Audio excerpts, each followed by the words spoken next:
edema pulmonar. Podemos considerar dos mecanismos. Un edema pulmonar inflamatorio y un edema pulmonar dinámico. Probablemente este es hemodinámico.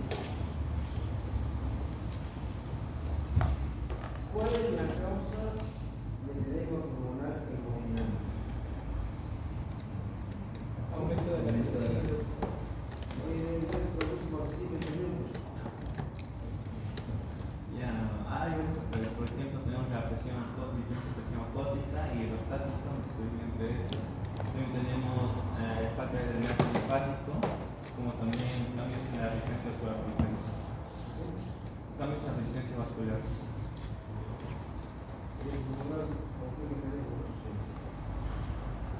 Por ello, si es que. Lo que yo me he mencionado es el mecanismo patogénico del edema en general, el edema que puede ser aumento de presión hidrostática, disminución de la osmótica o bloqueo linfático. En el pulmón, disminución de la presión osmótica, más se da un edema general, se compromete porque ya se quedan sus lazos como tejido periorbital. Por eso el edema general, por ejemplo, resulta como un edema periorbital. Bueno, eso lo van a pegar en clínica. Entonces, el edema pulmonar hemodinámico, ¿tú quieres hablarlo? ¿Cómo sucede? En la hemodinámica, yo he entendido que es el aumento de la presión hidrostática. Debido a que están escuchando, ¿no? Aumento de la presión hidrostática debido a que A una insuficiencia cardíaca muy bien, debido a la insuficiencia cardíaca congestiva. ¿podrías explicarme más o menos cómo es? ¿O lo explico yo? Me gustaría escuchar ahorita. Explica.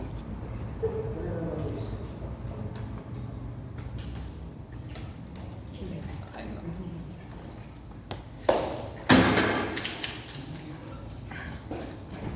El ventrículo izquierdo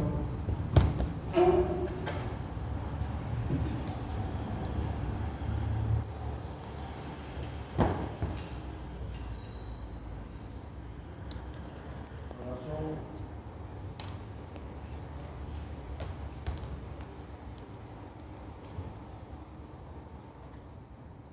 ventrículo izquierdo es más grande, ¿no es cierto? Aurícula izquierda, aurícula derecha, ventrículo derecho, ventrículo izquierdo. El ventrículo izquierdo se comunica con la aurícula derecha. Y a la aurícula derecha, ¿qué vasos llegan? ¿Qué vasos desembocan a nuestra mesa en la aurícula derecha? Perdón, izquierda. Aurícula izquierda. ¿Qué vasos desembocan? Por personas la acabas, ¿no? De miedo a la carrera. La vena pulmonar. Vena pulmonar. ¿Cuántas son? Cuatro. Dos de pulmón derecho y dos de pulmón izquierdo. Pero vamos a dibujar nada más de cuatro cosas. Estas venas pulmonares vienen del pulmón, vamos a hacer el derecho. Estas son venas grandes que se originan en pequeños capilares alveolares. ¿No es cierto?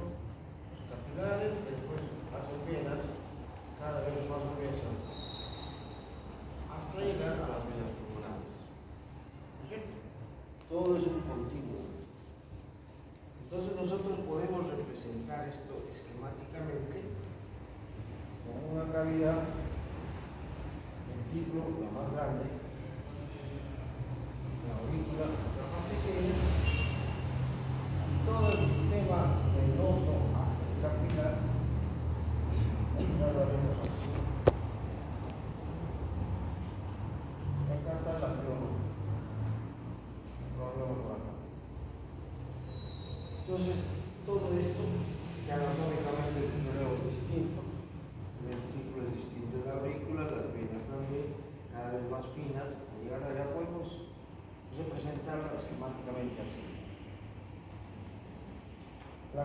cantidad de sangre que hay en el ventículo se expulsa totalmente por la aorta, ¿no es cierto?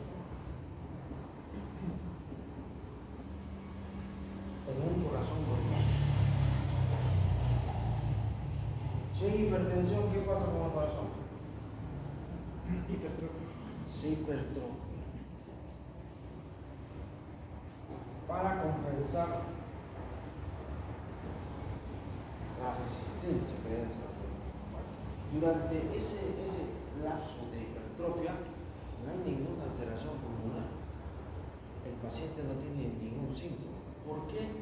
Porque está compensando la hipertrofia. Es un mecanismo de adaptación, logrando una nueva homeostasis que permite una buena circulación. Pero esta hipertrofia no dura para toda la vida. Hay un momento en que hay un camino regresivo. No se sabe exactamente qué es lo que pasa. Hay teorías que dicen que parece que la proliferación de vasos ante el crecimiento del músculo no es proporcional. Otros dicen que hay daño mitocondrial, etc. Lo claro, lo que es real, es que el músculo cardíaco va disminuyendo de tamaño. Y tan grueso que era, cada vez se va haciendo más chiquito, hasta llegar, puede llegar muy delgado. En este caso ya es una insuficiencia severa. El paciente está a punto de morir. Pero mientras va sucediendo eso, en un momento en que queda hipertrófico, ¿no? Supongamos que tenemos un músculo así, este va haciéndose así, entonces progresivamente va disminuyendo y se va instalando una insuficiencia cardíaca. Ya no tiene la función que tenía. Cuando más delgadito ya no puede el músculo cardíaco. Entonces, la sangre no expulsa totalmente. Aumenta el volumen. Aumenta el volumen sistólico o el gasto cardíaco. Ese aumento de volumen hace que la presión hidrostática no es más que la presión que ejerce un líquido en los vasos, porque son elásticos. Entonces la presión que ejerce contra la pared. Entonces si el volumen aumentó, la presión hidrostática también aumenta. Y ya como lo dijo él, el aumento de la presión hidrostática produce edema. No va a ser a nivel de la aurícula ni de estas venas, sino donde los vasos son apenas una pared endotélmica, capilares. Entonces este aumento de presión arterial se transmite en todo el sistema, porque como se dibujó acá, todo este es un solo sistema, un solo sistema de tuberías, digamos, ¿no? Entonces, si acá aumenta la presión hidrostática, esa presión hidrostática está aumentando en todo el sistema, porque ha aumentado la sangre. Acá también. Entonces comienza a salir el agua al alveolo. Pero ahí no están las cosas, esto se complica un poco más. Como hay una insuficiencia cardíaca, el ventrículo izquierdo que inyecta a través de la aorta la sangre, no inyecta con misma fuerza. Entonces la presión arterial baja, presión arterial disminuye, y a nivel del riñón, hasta la arteria renal, la presión arterial que llega al riñón también está disminuida. Entonces cuando la presión arterial disminuida llega al riñón, se actúa el sistema renal. El aparato yuxtaglomerular, que es un grupo de células que está entre la arteria aferente y eferente,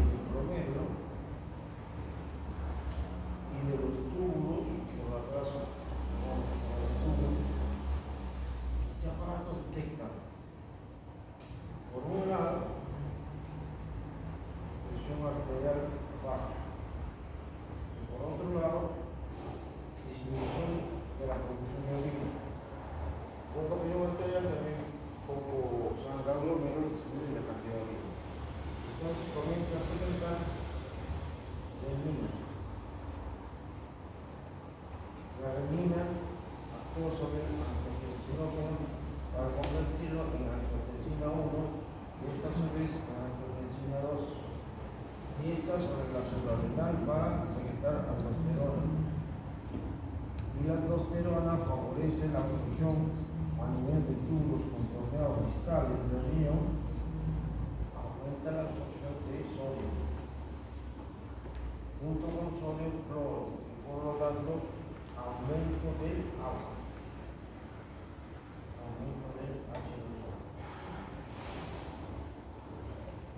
El riñón, claro, no sabe que el pobre corazón está en pulmón. Entonces, si ve que me está mandando poca sangre, tengo poca presión acá, yo lo subo. La angiotensina ya tiene de por sí efecto vasopresor. El corazón, el riñón, consigue lo que quiere. Y luego la aldosterona hace que se retenga agua con el fin de que aumente la presión por mayor volemia. Entonces a este corazón insuficiente le aumentamos más volemia. Le pongo mayor carga. O carga. Entonces, ¿qué pasa con un corazón que a las justas funciona con su volumen normal? El riñón le pone más carga, le aumenta mayor presión hidrostática, hace que la presión hidrostática sea mayor, agravando la salida de agua. Esto puede llevar en minutos a la muerte. Si no se toman las medidas correctivas, se muere el paciente.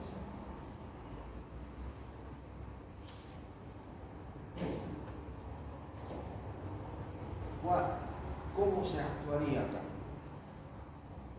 para salvar al paciente?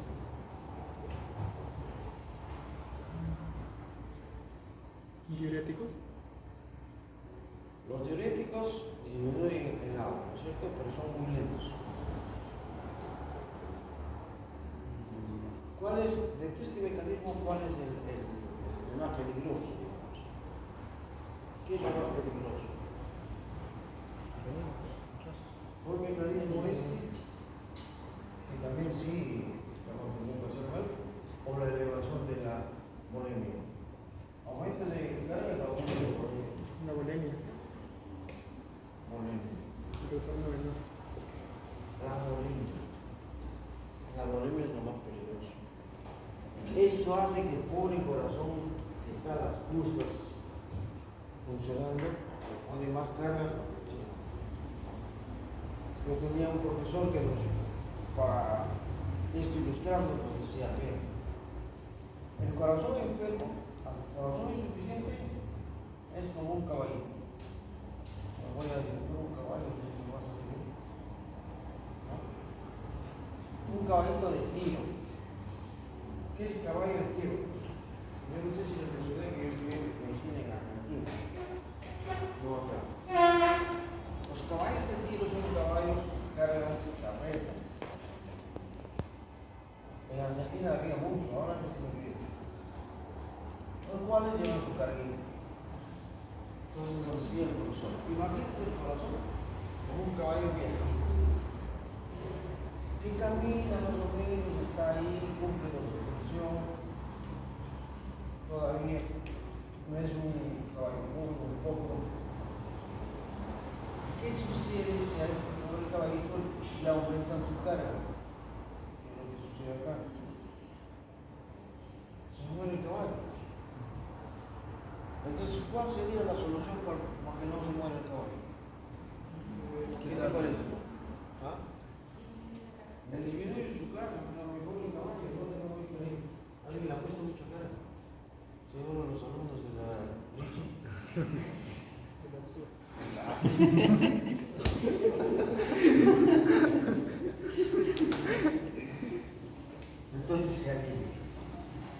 hay que hacer con el corazón. Por eso que antiguamente se hacían las sangrías. ¿Qué era la sangría? Lo que dice su nombre. Ponían aguja a los pacientes y hacía que sangre. Le bajaban la rodilla, le bajaban la cara y salía de su lengua. Eso porque no se sabía otro método. Pero ¿qué pasaba? Que esos pacientes terminaban pues, con anemia severa, ¿no? En el año tenía 4 o 5 sangrías súper blancos de tanta palidez. Después se hizo la sangría blanca. ¿En qué consistía? En que ligaban la raíz de los miembros. Miembro superior, miembro inferior, lo ligaban, disminuía el retorno venoso. No venía la cara, secuestraba la cara. A veces funcionaba, a veces no. Ahora, esto es una emergencia médica. En Argentina hay muchos pacientes con insuficiencia cardíaca, porque hay mucha aterosclerosis, hay mucha carne rica, pues. ¿No? Bueno, mucha carne. Entonces, he tenido varios pacientes y generalmente esos pacientes son personas hipertensas la mayoría de las veces, algunos con problemas vasculares, que ya tienen cierta insuficiencia cardíaca, pero por ejemplo pues usan antihipertensivos al normalizarles la presión y fuman. Entonces generalmente es gente que está un poco abandonada, un poco ignorante, que no compra su medicamento, no tiene para comprarlo, entonces entra en insuficiencia. ¿Y qué pasa? Que el pulmón se va llenando de agua. Yo recuerdo que cuando llegaba, los pacientes estaban negros. Sí, tomaba el decía los pulsones, tomaba el confort, castillo.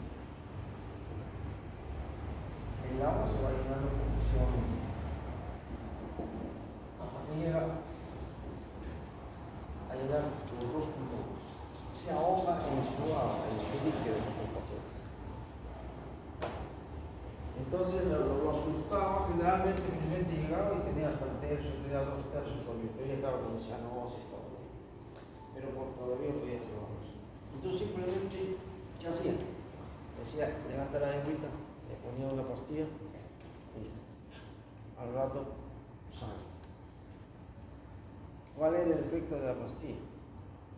Un potente vasodilatador.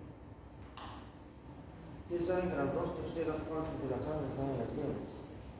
Este potente vasodilatador abre las venas en su diámetro. Entonces la sangre llega ahí y se queda, se secuestra. Hay menos retorno. Baja la vena. Eso sí me permite ya después de eso, por ejemplo, darle diuréticos, no controlar el sal, etcétera. Y así le salvó a muchos pacientes. Porque ya sabía osteopatología. Muy bien.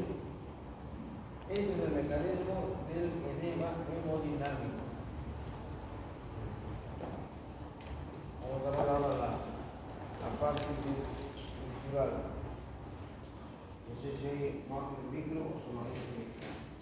Ay, la luz. Este es otro tipo de edema.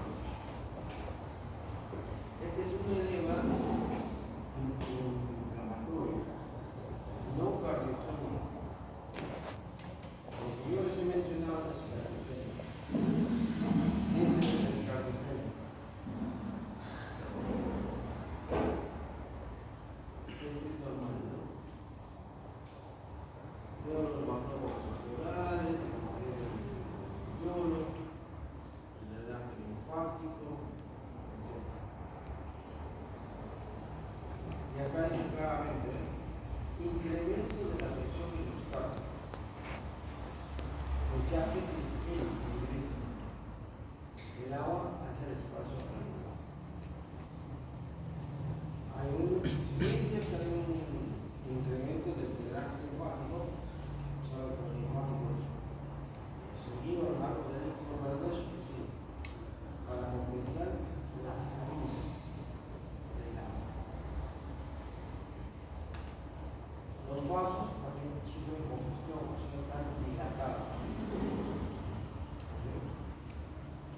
en el no cardiogénico mejor ni lo ven, porque esto es lo que sucede, por ejemplo,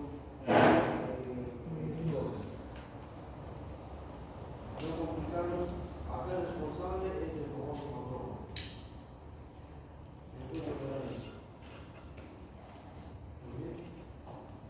Está más o menos un esquema parecido a lo que les he hecho, las venas pulmonares, se van ramificando,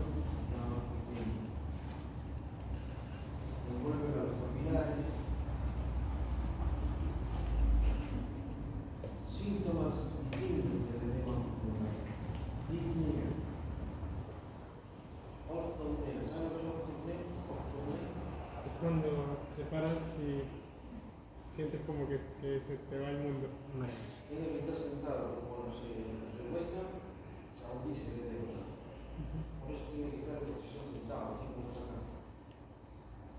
Dolor torácico, bueno, no, bien, palpitaciones, por querer compensar el corazón, el funcionar mejor.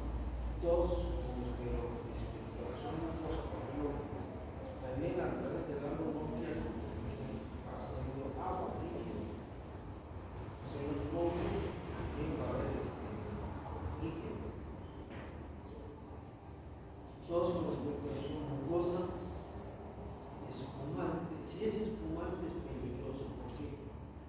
Porque el espumante quiere decir que es una mezcla de aire y agua. Entonces, ese tiene su origen solamente en los aviones, no en las vías respiratorias. Hemorroide, porque a veces también no lo dice.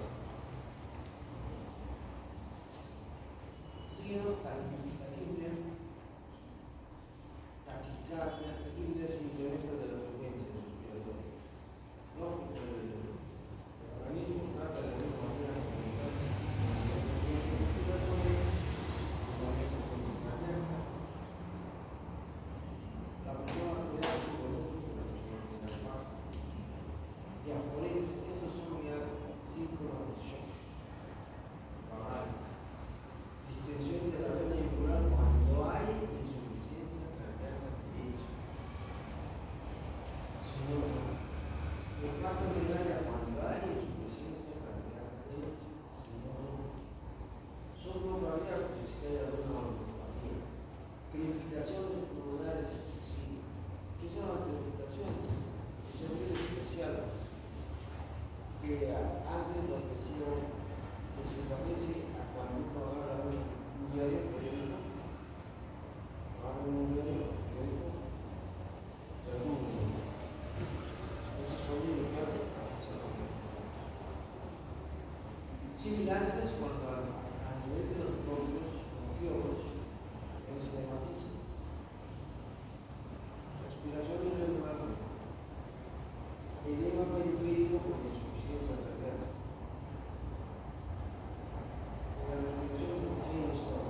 Fuerte un momento de cuestión. Fuerte un momento.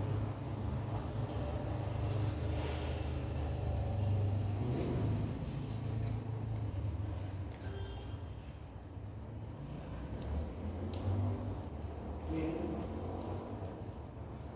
El color normal del pulmón es más o menos un gris pálido, como este. Gris pálido. Esto definiría qué cosas. ¿Necrosis? Esto todo negro. ¿Necrosis?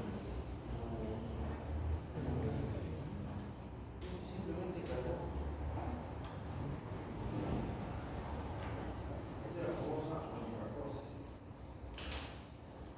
Pigmentación del pulmón, no tiene ninguna patología. ¿Qué notan acá?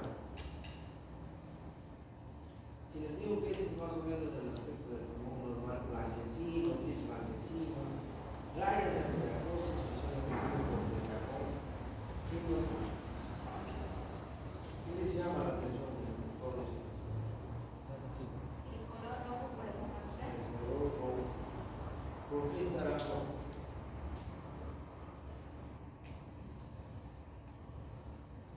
Hemorragia. No. Por ¿Qué lo hay que acá? va a subir la presión.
Esto se encuentra macroscópicamente cuando hay un edema pulmonar.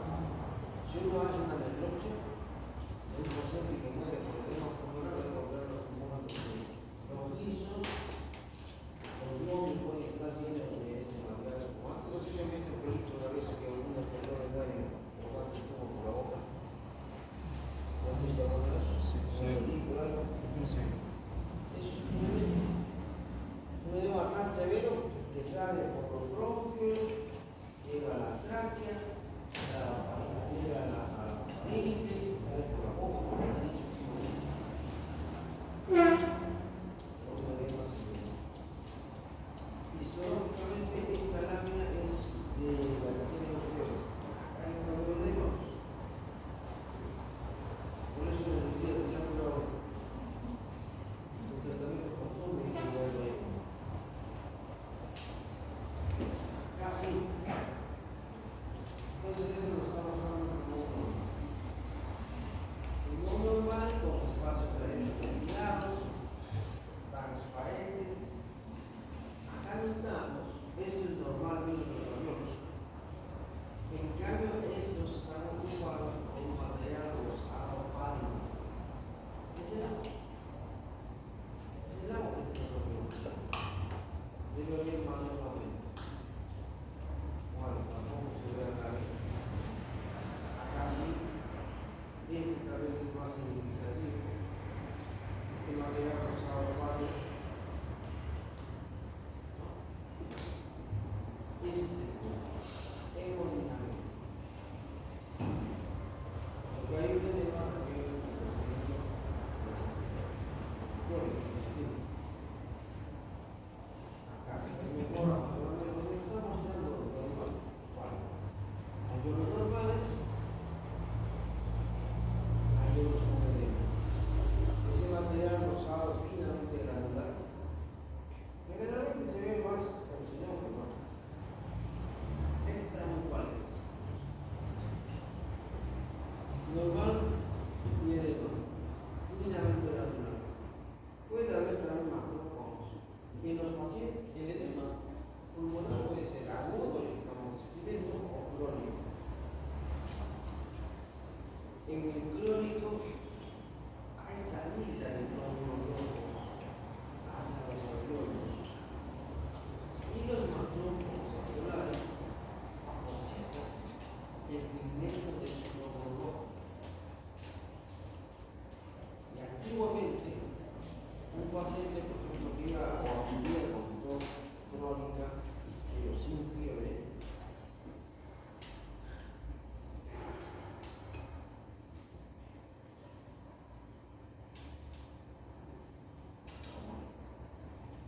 ¿te dormiste? ¿Ah? ¿Te dormiste? Despierta.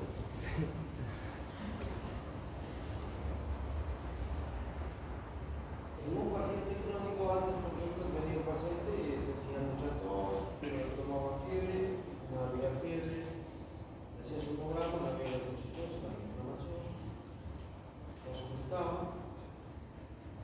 tenía ciertas sibilancias, o sea, esto tiene cierto grado de... Le hacían unos estudios de esputo y encontraban macrófagos cargados de hemosiderina. Por un examen de esputo, el médico hacía el diagnóstico de insuficiencia cardíaca.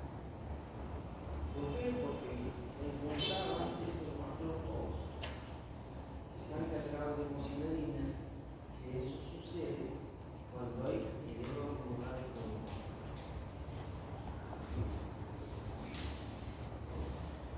Antes el médico usaba más el cerebro. Ahora es todo máquina. ¿No? Computadora, no, yo tomografía, fotografías. Antes no.